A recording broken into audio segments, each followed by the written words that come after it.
Hello guys, दृष्टि IAS के in news programme में आपका स्वागत है। और आज के इस सेशन में हम जिस टॉपिक पर डिस्कशन करने वाले हैं वो चीन के द्वारा ब्रह्मपुत्र नदी पर दरअसल काफ़ी समय से कुछ बांध से संबंधित परियोजनाएं चल रही हैं।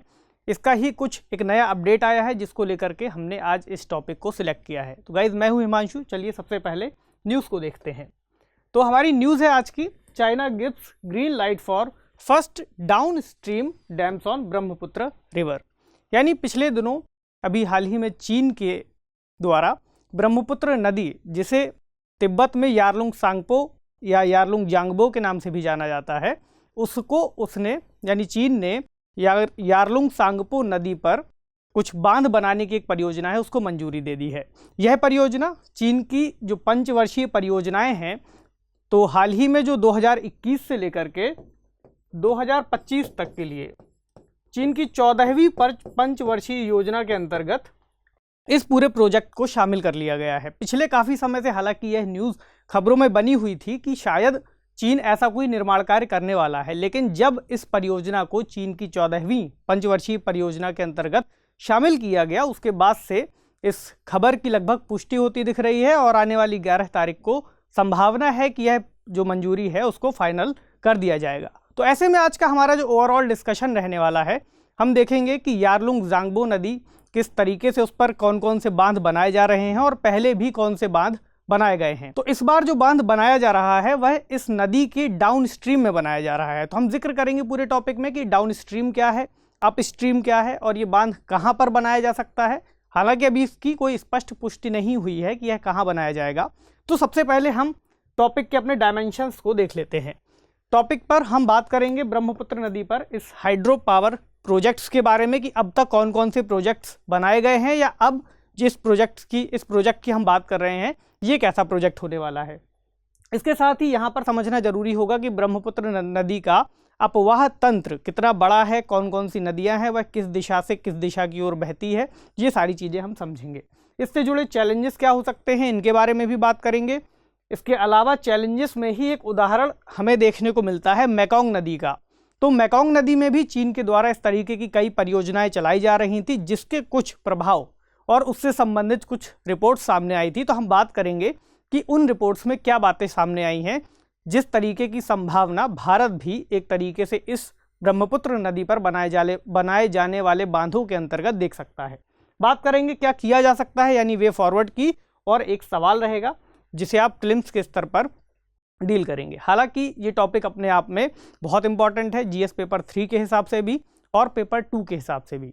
तो ऐसे में इस डिस्कशन में आप जीएस पेपर 2 और जीएस पेपर 3 के अंतर्गत इस टॉपिक को समझेंगे। साथ ही प्रीलिम्स में भी अगर कोई सवाल बन सकता है तो हम उसकी आज के टॉपिक में चर्चा करेंगे। तो गाइज आगे बढ़ते हैं और सबसे पहले बात करते हैं ब्रह्मपुत्र नदी पर इस हाइड्रो पावर प्रोजेक्ट की। तो जैसा कि हमने डिस्कस किया कि इस नदी को, जो ब्रह्मपुत्र नदी है, वह तिब्बत से शुरू होती है। तो तिब्बत से जब वह निकलती है तो इस नदी को यारलुंग जांगबो, यारलुंग सांगपो या फिर यारलुंग जांगबू, बहुत सारे नाम हैं, इन नामों से पुकारा जाता है। तो चीन के द्वारा इसको जो नाम दिया गया है वह है यारलुंग जांगबो, इसलिए हम इस नाम को यहाँ पर लेके चलेंगे। तो इस नदी के निम्न प्रवाह पर बांध की एक बड़ी योजना है। इस योजना में यह भी कहा जा रहा है कि यह बांध जो हाइड्रो पावर प्रोजेक्ट से संबंधित है, यह विश्व का सबसे बड़ा बांध हो सकता है और इस बांध की जो क्षमता होगी वो होगी 60 गीगावाट की, और जिसको 60 गीगावाट के अलावा अगर हम समझे तो यह प्रतिवर्ष 300 बिलियन किलोवाट आवर हो सकती है। इसका जो क्षेत्र है, हमने किया ही कि यह तिब्बती स्वायत्त क्षेत्र यानी ताइबेटियन ऑटोनॉमस रीजन में बनाया जाएगा। साथ ही यह ऊपरी और मध्य प्रवाह जो इस नदी का है उस पर पहले से भी ऐसी बहुत सारी परियोजनाएं चल रही थी। तो हम अभी इसमें जिक्र करेंगे कि कौन सी परियोजना थी और किस तरीके से वहां पर कार्य किए गए हैं। तो अन्य पनबिजली परियोजनाएं हैं। हालांकि भारत की चिंताएं तो इस पूरे प्रोजेक्ट से लेकर के बनी ही रहेंगी, लेकिन चीन का कहना है कि यह एक रन ऑफ रिवर प्रोजेक्ट है। तो run of river hydro power project क्या है? देखिए, बहती हुई नदी के जल में कोई छोटे सा एक बांध बना करके उसके नदी के बहाव का उपयोग किया जाना run of river hydro power project के अंतर्गत शामिल किया जाता है। ऐसे में चीन का कहना है इस प्रोजेक्ट को लेकर के कि चीन इसके जरिए नवीकरणीय ऊर्जा संसाधनों को बढ़ावा देने का प्रयास कर रहा है, जिसके जरिए 2030 तक चीन कार्बन न्यूट्रलिटी की दिशा में आगे बढ़ रहा है और 2060 तक लगभग कार्बन न्यूट्रलिटी उसको हासिल करने का लक्ष्य है चीन के जरिए। तो ये पूरा मामला यहाँ पर इस प्रोजेक्ट को लेकर के है। हम बात करते हैं इसे मैप में, देखते हैं कैसे क्या चीज़ें हैं इससे संबंधित। तो सबसे पहले हम यहाँ देखते हैं कि यह प्रोजेक्ट कहाँ पर बनाया जाएगा। हालांकि अभी इसकी पुष्टि चीन की तरफ से नहीं की गई है कि यह कहाँ पर बनेगा, लेकिन इसको जो तिब्बत का एक क्षेत्र है मेडोक काउंटी, तो इसके पास ऐसा जिक्र है कि यह प्रोजेक्ट बनाया जाना प्रस्तावित है। यह एक ग्रेट बेंड का एरिया है जो यहाँ से मुड़ता है, जो इस नदी को तिब्बत के क्षेत्र से वापस भारत की ओर मोड़ता है। उस पूरे क्षेत्र में ग्रैंड कैनियन के एरिया में इसको आसपास बनाए जाने की बात की गई है। ग्रैंड कैनियन इस नदी की एक बहुत बड़ी विशेषता है, जहाँ पर इस नदी का प्रवाह बहुत तेज हो जाता है। ठीक है गाइज, और आप देख सकते हैं कि ये जो क्षेत्र है, जब ये आकर के नदी अरुणाचल प्रदेश में प्रवेश करेगी तो इसके पहले का ऊपर का आसपास का जो क्षेत्र है, तो अभी संभावना है कि शायद यह प्रोजेक्ट, चूंकि चीन के आधिकारिक बयानों में इस बात के संकेत मिलते हैं कि ये प्रोजेक्ट शायद इस क्षेत्र में शुरू किया जाएगा। अच्छा, पहले हमने अभी बात की कुछ प्रोजेक्ट्स चीन के द्वारा चलाए जा रहे हैं इसी नदी की अप स्ट्रीम पर। तो अप स्ट्रीम क्या है? देखिए, जैसे ये नदी जो ओवरऑल तिब्बत के क्षेत्र में बहती हुई आ रही है और यहाँ पर आकर भारत में मुड़ जाती है, तो जो नदी की ऊपरी धारा है, यानी कि ये बीच का क्षेत्र जहाँ से वो आ रही है और भारत की ओर बह रही है, तो प्रवाह की दिशा में मान लीजिए इसका प्रवाह ये है, तो इतना एरिया हम कहेंगे उसके पहले का एरिया अप स्ट्रीम, और धारा की दिशा में जो नीचे का क्षेत्र है उसे हम डाउन स्ट्रीम कहते हैं। ठीक है गाइज, अब यहाँ पर जो परियोजनाएं चल रही हैं पहले से, उसमें सबसे पहली परियोजना 2015 में जो चीन ने शुरू की थी वो थी जांगमू परियोजना। ये यहाँ पर इन परियोजनाओं को आप इसमें देख सकते हैं। तो जांगमू परियोजना एक ऊपरी स्ट्रीम की परियोजना है, यानी एक ऊपरी क्षेत्र की है, जिसको लेकर के भारत ने हालांकि 2015 से काफ़ी सारी चिंताएं जाहिर की थी, लेकिन उसमें चीन के द्वारा जारी किए गए बयान के मुताबिक चूँकि ये एक रन ऑफ रिवर प्रोजेक्ट है, ऐसे में भारत को ज़्यादा चिंता करने की ज़रूरत नहीं होगी, ऐसा चीन का कहना है। भारत के अधिकारियों का भी हालांकि इस बारे में ये बयान है कि हाँ, शायद संभावना हो सकती है कि इससे ज़्यादा दिक्कत ना हो, क्योंकि जल के प्रवाह को इससे केवल धीमा किया जाएगा, लेकिन जल की मात्रा में कमी नहीं आएगी। तो ऐसा कुछ अधिकारियों का बयान है। इसके अलावा चीन ने अन्य 3 परियोजनाओं की भी बात कही है, जिसमें दागू, जिएक्सू और जियाचा जो 320 मेगावाट की परियोजना है, इसकी चर्चा यहाँ पर की गई है। अब हम बात करते हैं आगे बढ़कर कि ब्रह्मपुत्र नदी का अपवाह तंत्र कि क्या है, पूरी नदी कहाँ से कहाँ तक निकलती है। तो यह चेमा युंगडुंग ग्लेशियर जो तिब्बती क्षेत्र में कैलाश मानसरोवर रेंज में मौजूद है और मानसरोवर झील के नज़दीक से इस नदी का उद्गम होता है। इसका अपवाह तंत्र अपने आप में बहुत बड़ा है। ये पूरा क्षेत्र आप देख सकते हैं जो चीन के तिब्बती क्षेत्र से निकलकर भारत और बांग्लादेश तक जाती है और बांग्लादेश से फिर यहाँ पर बे ऑफ बंगाल में प्रवाहित हो जाती है। तो ये बहुत बड़ी लाइफलाइन है हमारे नॉर्थ ईस्ट के राज्यों के लिए, इसके अलावा बांग्लादेश के लिए भी। तो इस नदी से तिब्बत के क्षेत्र के बाद जो सबसे ज़्यादा लाभ होता है वह उत्तर पूर्वी राज्यों को और बांग्लादेश को खासकर होता है। बांग्लादेश में ये नदी गंगा नदी के साथ मिलकर के आगे बढ़ती है। ये सारी चीज़ें यहाँ पर लिख दी हैं, जिसे फैक्ट के रूप में आप चाहें नोट कर सकते हैं। इस स्लाइड का स्क्रीनशॉट ले सकते हैं। इसकी सहायक नदियों की बात करें तो कुछ सहायक नदियाँ यहाँ पर मेंशन की गई हैं, जैसे बूढ़ी दिहिंग, धनसिरी, कोपिली, दिखू, सुबनसिरी, कामेंग, मानस और संकोश इत्यादि। बहुत सारी और भी नाम हो सकते हैं।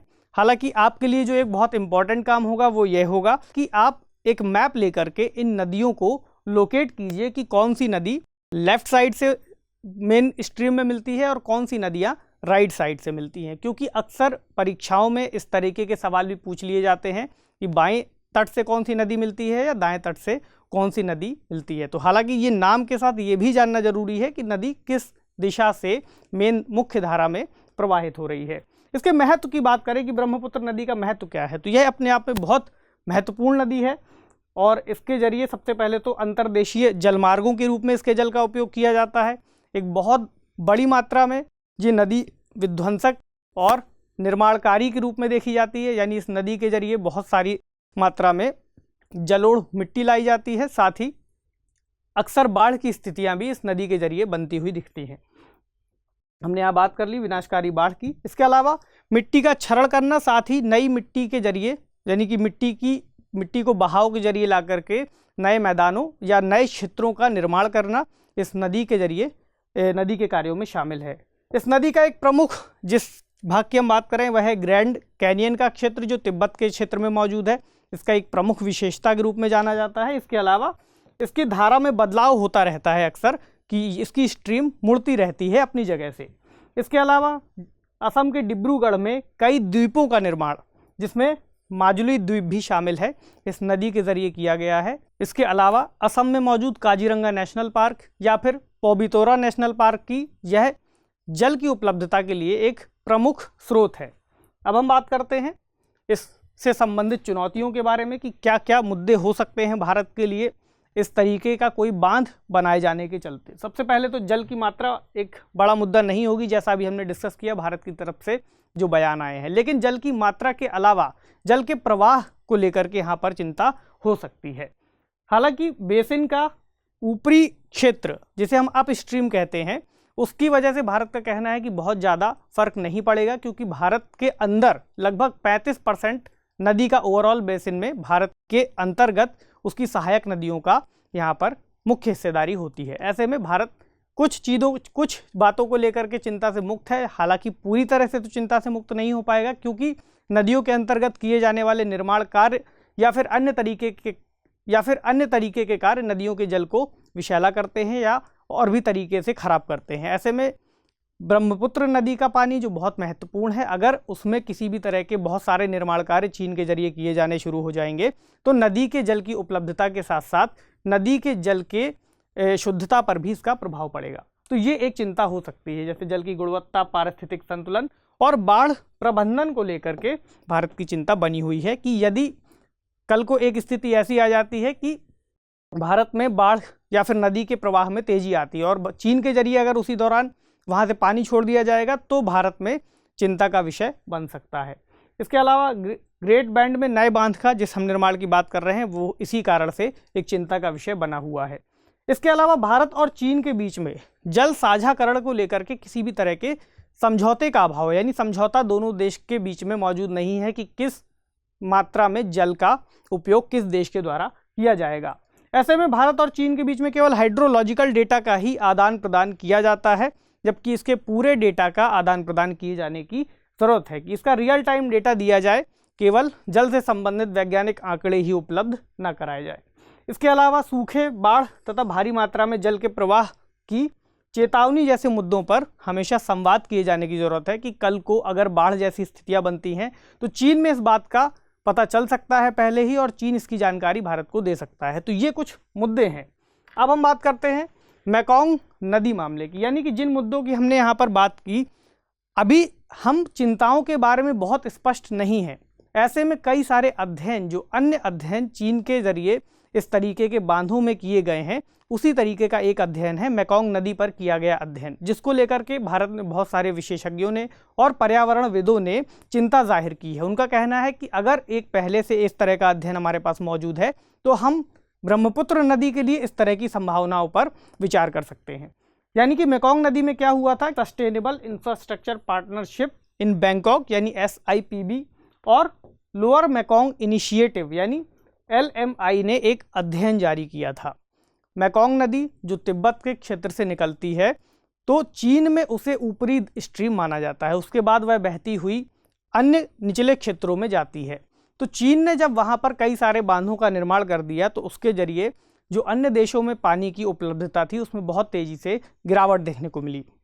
उससे बहुत सारे लोग, लगभग 60 मिलियन के आसपास लोग उससे सीधे सीधे प्रभावित हुए पानी की उपलब्धता में जब गिरावट आई। इसी के बारे में वर्ष 2012 से यह बात कही गई थी रिपोर्ट के अंतर्गत कि वर्ष 2012 से नदी में जो 6 बांध बनाए गए थे उसके चलते उसके प्राकृतिक प्रवाह में गिरावट आई थी, ये ऐसा रिपोर्ट का कहना था। उसने डाउन स्ट्रीम क्षेत्रों में सूखे की स्थिति उत्पन्न की थी और इससे सिंचाई, धान उत्पादन और फिशरीज जैसे क्षेत्र सबसे बुरी तरह से प्रभावित हुए थे। इसके अलावा जो खाद्य सुरक्षा की स्थितियां थी, वन्यजीव और जलीय जीवों के लिए इससे सबसे बड़े संकट पैदा हुए थे, खासकर कछुए, रेप्टाइल और बहुत सारे वन्यजीव और जलीय जीव इससे बुरी तरह से प्रभावित हुए थे। अगर हम इसे मैप पे देखें तो हमें पता चलेगा कि ये मेकोंग नदी का एक मैप है जिसमें बहुत सारे बांधों का, खासकर 6 बड़े बांधों का चीन के जरिए निर्माण किया गया था। ये चीन का क्षेत्र है। मेकोंग नदी की अगर हम बात करें तो ये म्यांमार और लाओस के बीच से सीमा बनाती हुई यहाँ थाईलैंड, और थाईलैंड के बाद कंबोडिया और वियतनाम से होकर आगे बहती है और समुद्र में गिर जाती है। तो इन जो बाकी के देश थे जैसे लाओस, म्यांमार, थाईलैंड और कंबोडिया, इसके अलावा वियतनाम, इन देशों के लिए बहुत ज़्यादा स्थितियां बिगड़ गई। तो इसलिए इन्होंने बहुत सारे अध्ययनों को देखा और उसके बाद इस बात को चीन के सामने रखा। तो ये एक उदाहरण भारत के लिए भी हो सकता है कि अगर इस तरीके के बांधों के निर्माण की वजह से इन क्षेत्रों में उपलब्धता में, जल की उपलब्धता में गिरावट आती है, तो ऐसे में कल को संभावना है कि भारत के उत्तर पूर्वी राज्यों और उसके साथ ही बांग्लादेश के क्षेत्र जो इस नदी की बहुत बड़ी धारा पर निर्भर करते हैं, उन पर भी इस तरह का संकट कोई आ सकता है। तो ये एक चिंता का प्रमुख विषय है। अगर हम बात करें इनके आंकड़ों की, तो 2009 से ये आंकड़ा आप यहाँ पर देख सकते हैं, और ये आंकड़ा 2018 का है। तो एक तरफ जहाँ पर मेकोंग नदी पर इन देशों में मौजूद जल की मात्रा में तेजी से गिरावट आ रही थी, वहीं पर जो चीन में जो बनाए गए बांध हैं उनमें मौजूद जल की मात्रा में निरंतर वृद्धि हो रही थी। तो ये सैटेलाइट से लिए गए कुछ आंकड़े भी इस तरह की पुष्टि करते हैं। ऐसे में भारत के लिए चिंता होना स्वाभाविक है।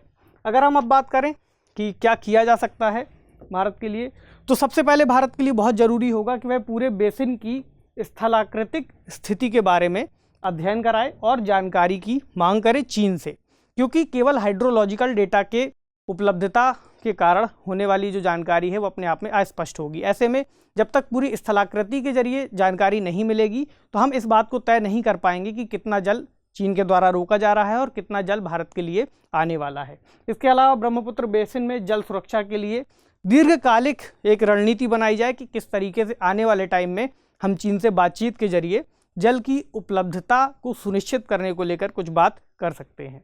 इसके अलावा इस मुद्दे पर निरंतर बातचीत तो की ही जानी चाहिए, साथ ही एक अगर संभव हो तो एक जल साझाकरण संधि को भी अपनाया जाना बहुत महत्वपूर्ण होगा इस दिशा में। हालांकि चीन के साथ बहुत सारे विवाद भी अक्सर बने रहते हैं भारत और चीन के बीच में।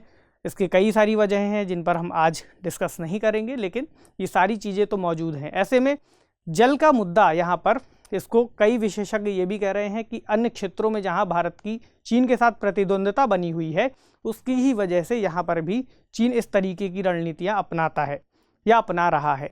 तो ये सारे मुद्दे भारत के लिए द्विपक्षीय संबंधों को बेहतर बनाने की दृष्टि से भी बहुत अहम है। तो ये था आज का हमारा टॉपिक।